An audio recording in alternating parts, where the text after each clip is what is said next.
संवैधानिक प्रावधान विपरीत बनाइएको ठहर गर्दै सर्वोच्च अदालतद्वारा 6वटा प्रदेशका कानून खारेज। स्थानीय तहका जनप्रतिनिधिले पारिश्रमिक लिन नपाउने। पार्टीमा पछिल्लो समय भइरहेको गतिविधिप्रति प्रधानमन्त्री ओलीको असन्तुष्टि। भन्नुहुन्छ, मलाई लखेटेर हटाउन सम्भव छैन। फौजी किराको प्रकोपले मुलुकभरका 20,500 हेक्टर धानबालीमा क्षति। प्रदेश 5 का कृषक सबैभन्दा बढी प्रभावित। क्याटलोनिया पक्षधर नेतालाई कैदको सजाय सुनाइएपछि स्पेनको बार्सिलोनामा प्रदर्शन थप चर्कियो। फ्रान्ससँगको सीमा क्षेत्र अस्तव्यस्त। र रोमानियाका मरियस कोपिललाई पराजित गर्दै बेलायतका एन्डे मोरे युरोपियन ओपन टेनिसको सेमिफाइनलमा प्रवेश। नमस्कार, कान्तिपुर डायरीका साथमा साथी इन्द्रलक्ष्मी र म अनिल। समाचार अब विस्तारमा। संवैधानिक प्रावधान विपरीत बनाइएको ठहर गर्दै सर्वोच्च अदालतले 6वटा प्रदेशका कानून खारेज गरेको छ। मुलुक संघीय संरचनामा गएपछि प्रदेश तहबाट जारी भएका कानूनहरू एकमुष्ट खारेज भएको यो पहिलो घटना हो। स्थानीय तहका पदाधिकारी तथा सदस्यहरूको मासिक पारिश्रमिक तथा ज्याला सहितको सुविधा सम्बन्धी कानून खारेज गरिएका हुन्। सर्वोच्च अदालतका अनुसार 7 मध्ये प्रदेश 1ले मात्र स्थानीय तहका पदाधिकारी तथा सदस्यले सुविधा भत्ता लिन पाउने कानून निर्माण गरेको छ। अरूले भने पारिश्रमिक नै लिन पाउने गरी कानून बनाएका थिए। बैठक चलेका बेला मात्रै भत्ता लिन पाइन्छ भने मासिक पारिश्रमिकले नियमित सुविधा पाउने बाटो खुल्छ। संविधानमा स्थानीय तहका जनप्रतिनिधिलाई पारिश्रमिकको व्यवस्था छैन। गत साता नै सुनवाइसकेको संवैधानिक इजलासले हिजो निर्णय सुनाएको हो। प्रधान न्यायाधीश चोलेन्द्र शमशेर जबरा सहित न्यायाधीशहरू दीपक कुमार कार्की, केदार प्रसाद चालिसे, मीरा खड्का र हरिकृष्ण कार्कीको इजलासले गरेको फैसलाको प्रति भने तयार भइसकेको छैन। संविधानले प्रष्ट रूपमा स्थानीय तहका पदाधिकारी तथा सदस्यहरूको हकमा सुविधा मात्र लिन पाउने व्यवस्था गरेको छ। उनीहरूले मासिक पारिश्रमिक पाउने व्यवस्था कहीँ कतै गरिएको छैन। 6वटा प्रदेशले स्थानीय तहका पदाधिकारी तथा सदस्यहरूको सुविधा सम्बन्धी ऐन 2075 जारी गरेपछि स्थानीय तहका पदाधिकारी तथा सदस्यहरूले मासिक रूपमा पारिश्रमिक र सुविधा लिइरहेका छन्।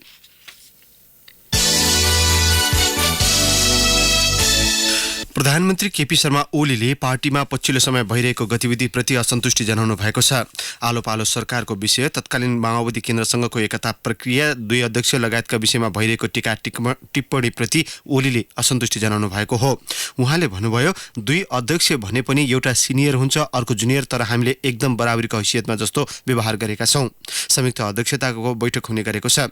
प्रचण्डजी नहुँदा मैले कहिल्यै बैठक राखेको छैन। म नहुँदा बस्नु परे बस्नुहोस्, तपाईँ नै बैठक राख्नुहोस् भनेर मैले सिङ्गापुर जाँदा पनि भनेको हुँ।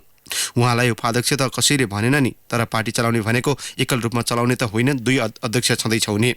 सरकारको नेतृत्व आधा गर्ने, यदि कुनै समझदारी छ भने त्यो समझदारी आएका बेला कार्यान्वयन हुने कुरा विषयमा ओलीले बताउनुभयो। यो सरकार अरू कसैलाई हेरेर, अरू कसैको लिडरसिपमा विश्वास गरेर बनेको हो र? ओलीले भन्नुभयो, यो परिस्थिति मेरो लिडरसिपमा बनेको हो, जसले जे भने पनि। अब मैले छोड्नुलाई पनि समझदारी हुनुपर्छ होला। अहिले छोड्ने भरे नै छोड्ने जस्तो, लखेटेर हटाए जस्तो त होइन होला। मलाई लखेटेर हटाउन सायद सम्भव पनि छैन। अस्थिरता देखिने गरी छोडिदिनु पर्यो। अब छोडिदिइहाल्नु पर्यो। जति बेर पनि जोसँग भेट भए पनि, जहाँ पनि, जसले पनि यो कुरा गर्नुको अर्थ समझदारी खलबल्याउने प्रयास हो।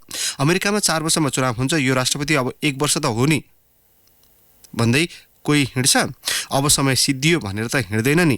त्यसैले यो अस्थिरता जनाउने खालको कुरा हो। संवैधानिक कानुनी हिसाबले जे व्यवस्था छ त्यसलाई अपमान गर्ने, उल्लङ्घन गर्ने, जनताको अभिमतलाई अवमूल्यन गर्ने कुरा राजनीतिक लिडरहरूले बोलेर हिँड्न नमिल्ने ओलीको तर्क थियो।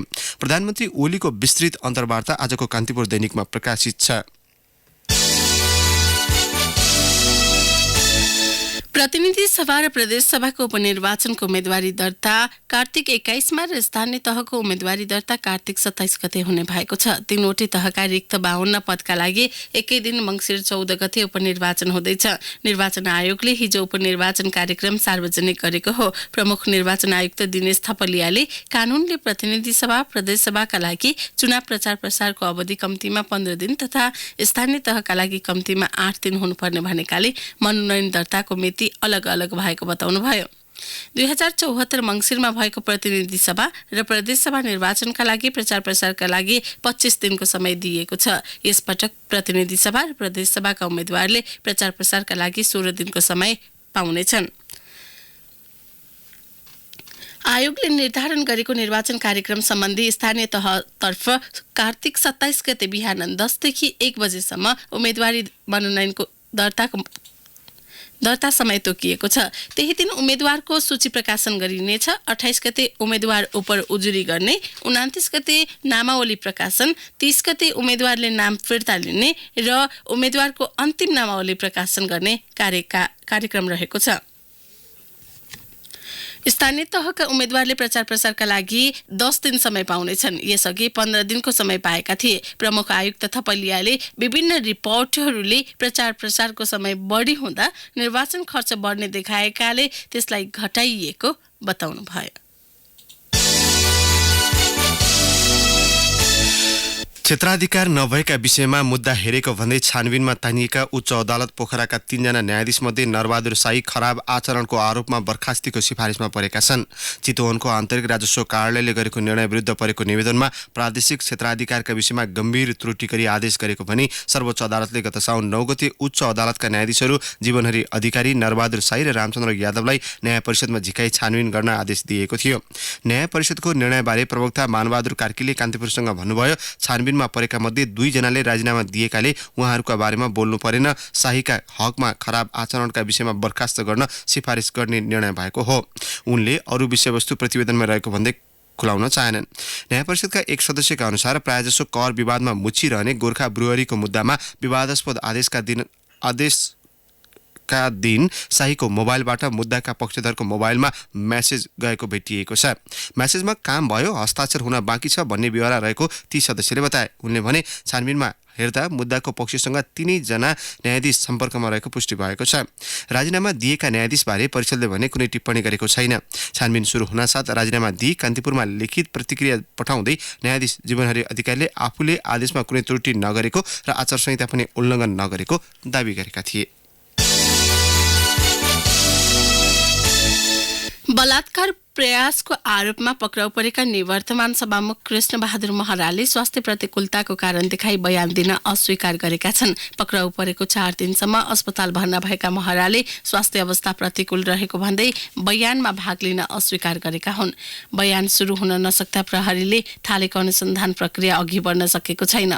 सरकारी वकिलको कार्यालय काठमाडौँका प्रमुख चन्द्रकान्त खनालले कान्तिपुरसँग भन्नुभयो, आरोपित अस्पतालमा भर्ना भएर उपचार गरिरहेको अवस्था हो। स्वास्थ्यले साथ नदिएका कारण बयान सुरु हुन सकेको छैन। आशा गरौँ स्वास्थ्य अवस्था सुधार होला।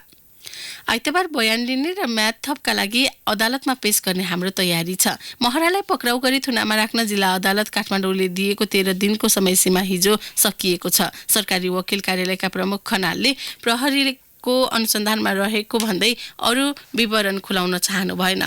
अर्का एक सरकारी वकिलका अनुसार महराले मौन रहने अधिकार प्रयोग गर्न चाहेका छैनन्। फौजदारी अभियोग लागेका हरेक आरोपितलाई घटनाका विषयवस्तु र प्रश्नबारे कुनै उत्तर नदिई मौन रहने अधिकार रहन्छ। मौन रहन चाहेको भए स्पष्ट रूपमा भन्न आग्रह गर्दा महराले आफ्नो त्यस्तो रुचि नभएको बताएको कार्यालय स्रोतले जनायो। स्रोतले भन्यो, उहाँले स्पष्ट रूपमा बयान दिन तयार छु भन्नुभएको छ, तर आफ्नो स्वास्थ्यमा केही सुधार होस् भन्ने जवाफ दिनुभएको हो। प्रहरी र सरकारी वकिलले आइतबारसम्म पर्खने रणनीति लिएका छन्। कांग्रेस सभापति शेरबहादुर देउवाले 12 वर्ष अघिको हत्या आरोपमा पक्राउ परेका पार्टीका सांसद मोहम्मद अफ्ताब आलमको बचाउ गर्नुभएको छ। पुरानो मुद्दा बिउताएर आलमलाई पक्राउ गरिएको भन्दै उहाँ सरकार विरुद्ध आक्रामक बन्नुभएको हो। कांग्रेसको नीति तथा प्रशिक्षण प्रतिष्ठानले भक्तपुरमा आयोजना गरेको कार्यक्रममा देउवाले भन्नुभयो, 12 वर्ष अघिको घटना ल्याएर अहिले पक्राउ गर्न पाइन्छ? आयोजना गरेको त्यति बेला के हेरेर बसेका थियौ? कांग्रेसबाट निर्वाचित स्थानीय तहका अध्यक्ष तथा उपाध्यक्षका लागि आयोजना गरिएको 2 दिने प्रशिक्षणमा देउवाले राम्रो काम गरेर देखाउन जनप्रतिनिधिलाई निर्देशन दिनुभयो। स्थानीय तहका जनप्रतिनिधिलाई निर्देशन दिँदै देउवाले भन्नुभयो, कम्युनिस्ट र कांग्रेस फरक छन् भन्ने कुरा जनताको मन जितेर देखाउनु पर्छ। आगामी निर्वाचनमा पार्टीले जित्ने गरी काम गरेर देखाउन पनि देउवाले आग्रह गर्नुभयो। आजसम्म चल्ने प्रशिक्षण कार्यक्रममा वरिष्ठ नेता रामचन्द्र पौडेलले लोकतन्त्रको उपलब्धिलाई कमजोर बनाएर सरकारले हस्तक्षेप गरिरहेको आरोप लगाउनुभयो। कान्तिपुर डायरीमा अब ब्रेकको पालो। ब्रेकपछि अब बाँकी प्रसङ्ग। पछिल्लो समय मुलुकमा डेङ्गुका बिरामीको संख्यामा कमी आउन थाले पनि संक्रमण भने जारी रहेको छ। एडिस एजिप्टी एडिस एल्बोपेक्टिस जातको लामखुट्टेले सार्ने डेङ्गु संक्रमण अझै 1 महिनासम्म देखिन सक्ने विज्ञले बताएका छन्। विज्ञहरूका अनुसार अघिल्ला वर्षको तुलनामा यस वर्ष मुलुकभर नै डेङ्गु संक्रमण फैलिएको हो।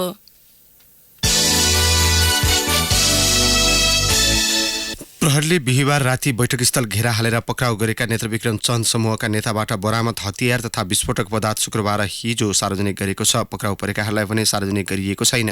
उनीहरू विरुद्ध संगठित अपराध र राज्य विरुद्धको अपराधमा मुद्दा चलाउन अनुसन्धान भइरहेको प्रहरीले जनाएको छ। दाङको राजापुर 4 मुङग्रेठाका ज्ञानेन्द्र विक्रम राणाको घरमा बसिरहेका बेला बिहिबार मध्यरात बैठकस्थल नियन्त्रणमा लिएर प्रहरीले 21 जनालाई पक्राउ गरेको थियो। उनीहरूका साथबाट मेड इन युएस लेखिएका 2 पिस्तोल, 4 कटुवा पिस्तोल, 303 राइफलको 5 वटा गोली, 1 सुतली बम र 3,84,530 रुपियाँ नगद समेत बरामद भएको डीएसपी विनोद विक्रम शाहले बताउनुभयो। 24 वटा मोबाइल सेट, केन्द्रीय समितिको 8औं पूर्ण बैठकको राजनीतिक प्रस्ताव, नेकपाको परिपत्र, प्रेस विज्ञप्ति, आर्थिक सहयोगका 30 चिठी, नेकपाको एउटा छाप, राजनीतिक दर्शनका 13 किताब, 16 डायरी र 21 झोला पनि बरामद भएको प्रहरीले जनाएको छ। चिलीमा त्रिशुली प्रसारण लाइनबाट प्रभावितलाई लक्ष्य गरेर विद्युत प्राधिकरणले नुवाकोटमा भौतिक संरचना निर्माणका लागि अघि बढाएको टेन्डर प्रक्रियामाथि प्रतिनिधि सभाको सार्वजनिक लेखा समितिले छानबिन थालेको छ। सार्वजनिक खरिद ऐनमा उल्लेख भएका प्रक्रियालाई व्यवस्था गरेर सीमित ठेकेदारलाई फाइदा पुग्ने गरी टेन्डर फारम दर्ता गराएको उजुरी परेपछि समितिले छानबिन थालेको हो।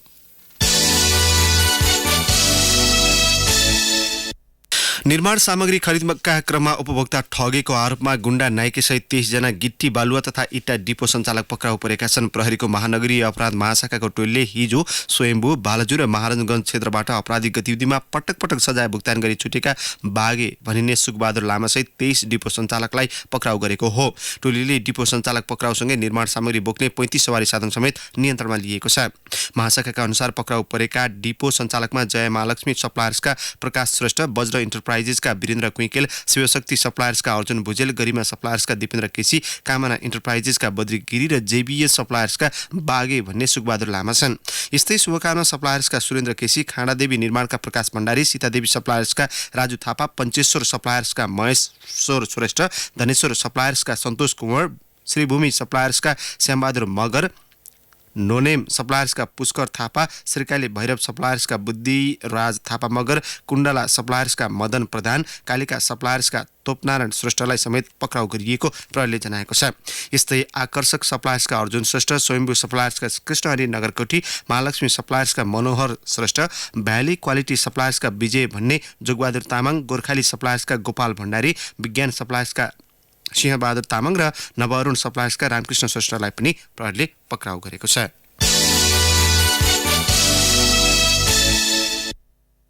अब केही समाचार संक्षेपमा। चिकित्सा शिक्षा आयोगले एमबीबीएस र बीडीएस अध्ययनको शुल्क वृद्धि गरेको छ।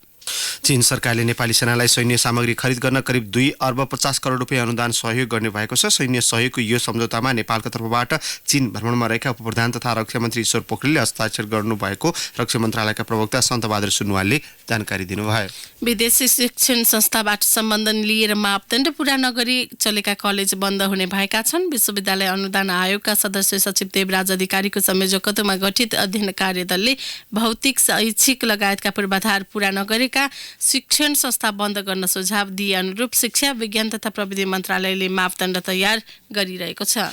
र जनकपुर विमानस्थलमा तोडफोड गरेको आरोपमा पक्राउ परेका प्रतिनिधि सभाका सांसद प्रमोद शाहलाई जिल्ला अदालत धनुषाले साधारण तारिखमा रिहा गरेको छ। हिजो थुनचेक बहसपछि जिल्ला अदालतले राष्ट्रिय जनता पार्टी राजपा नेपालका सांसद शाहलाई रिहा गरेको हो। कान्तिपुर डायरीमा पुनः ब्रेकको पालो।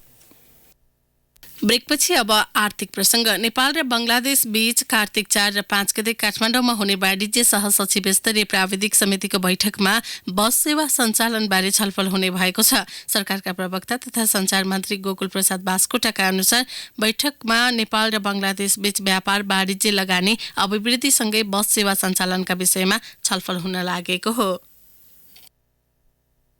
विकास सम्भव छ, मजबुत निर्माणले मजबुत निर्माण बन्छ। अम्बे स्टिल्सले, अम्बे स्टिल्स जे बन्छ दिगो बन्छ। फौजी किराको प्रकोपले मुलुकभर 20,500 हेक्टर धानबालीमा क्षति पुर्याएको सरकारी अध्ययनले देखाएको छ। प्लान्ट क्वारेन्टाइन एवं विषादी व्यवस्थापन केन्द्रको तथ्याङ्क अनुसार कार्तिक 1 गतेसम्ममा 20,414 हेक्टर धानबालीमा फौजी किराले क्षति पुर्याएको हो। केन्द्रका कार्यकारी प्रमुख सहदेव प्रसाद हुमागाईले भन्नुभयो, थप अध्ययन भइरहेको छ। हालसम्मको अध्ययनमा सबैभन्दा बढी प्रदेश 5 को धानबालीमा क्षति पुगेको छ। बाँकेमा 17,000 हेक्टर धानबाली नष्ट भएको छ। यसपछि सबैभन्दा बढी बर्दियामा 2,000 हेक्टरमा क्षति भएको केन्द्रले जनाएको छ। अहिले खेतमा धान पाकेका बेला फौजी किराले बोट र बाला काटेपछि किसान भने मारमा परेका छन्। अब अन्तर्राष्ट्रिय प्रसङ्ग। क्याटालोनिया पक्षधर नेतालाई कैदको सजाय सुनाइएपछि स्पेनको बार्सिलोनामा प्रदर्शन थप चर्किएको छ। प्रहरी र प्रदर्शनकारी बीच झडप समेत भएको छ। सडक प्रदर्शनमा 50,000 भन्दा बढीको सहभागितासँगै स्पेन र फ्रान्स बीचको सीमा क्षेत्रमा अस्तव्यस्तता बढेको छ। प्रदर्शनका क्रममा 17 जना पक्राउ परेको बीबीसीले उल्लेख गरेको छ। प्रदर्शनकारीले क्याटालोनियालाई स्पेनबाट छुट्याउने योजना सफल नभएसम्म आन्दोलन नरोकिने बताएका छन्। उनीहरूले निष्पक्ष जनमत संग्रहको माग समेत गरिरहेको बीबीसीले जनाएको छ। स्पेनको सम्पन्न क्षेत्र क्याटालोनियालाई छुट्टै मुलुकको माग गर्दै भएको आन्दोलन हिंसात्मक बनाएको भन्दै 9 जना नेतालाई 13 वर्षसम्मको जेल सजाय तोकिएको हो। 75 लाख मानिसको बसोबास रहेको क्याटालोनियाको आफ्नै संसद, झण्डा र राष्ट्रिय गान समेत छ। अब एउटा खेल प्रसङ्ग। बेलायतका एन्डी मुरे युरोपियन ओपन टेनिसको सेमिफाइनलमा पुगेका छन्। रोमानियाका मारियस कोपिललाई 6-3, 6-7, 7-9 र 6-4 को सोझो सेटमा हराउँदै मुरेले अन्तिम 4मा स्थान सुरक्षित गरे। सन् 2017 को फ्रेन्च ओपनमा पराजित भएपछि मुरे पहिलोपटक कुनै पनि प्रतियोगिताको सेमिफाइनलमा पुगेका हुन्। मुरेले फाइनल प्रवेशका लागि फ्रान्सका युगो हम्बर्टसँग प्रतिस्पर्धा गर्नुपर्नेछ। यसअघि इटलीका 18 वर्षीय जानिक सिनर सेमिफाइनलमा पुगिसकेका छन्। सिनरले सेमिफाइनलमा स्विजरल्यान्डका स्टेनिस्लास वावारिन्काको सामना गर्नुपर्नेछ। अब मौसम सम्बन्धी जानकारी। काठमाडौँ उपत्यका सहित मुलुकका अधिकांश स्थानमा आंशिक बदली रहने जल तथा मौसम पूर्वानुमान महाशाखाले जनाएको छ। पहाडी क्षेत्रका केही स्थानमा भने सामान्य वर्षाको सम्भावना छ। केही बेर अघि 15 डिग्री सेल्सियस मापन गरिएको काठमाडौँ उपत्यकाको अधिकतम तापक्रम आज 26 डिग्री सेल्सियससम्म पुग्नेछ। सूर्योदय बिहान 6:06 भयो भने सूर्यास्त भरे साँझ 5:32 हुनेछ। हवस्, नै प्रसङ्गसहित कान्तिपुर डायरीको यो बुलेटिन अहिलेलाई यहीँ सकिन्छ। हाम्रो अर्को बुलेटिन बिहान 8 बजे डेभलपमेन्ट एन्ड इकोनोमिक्स डायरी हुनेछ। तबसम्मका लागि कान्तिपुर डायरीबाट साथी इन्द्रलक्ष्मी र म अनिल बिदा माग्छौँ। नमस्कार।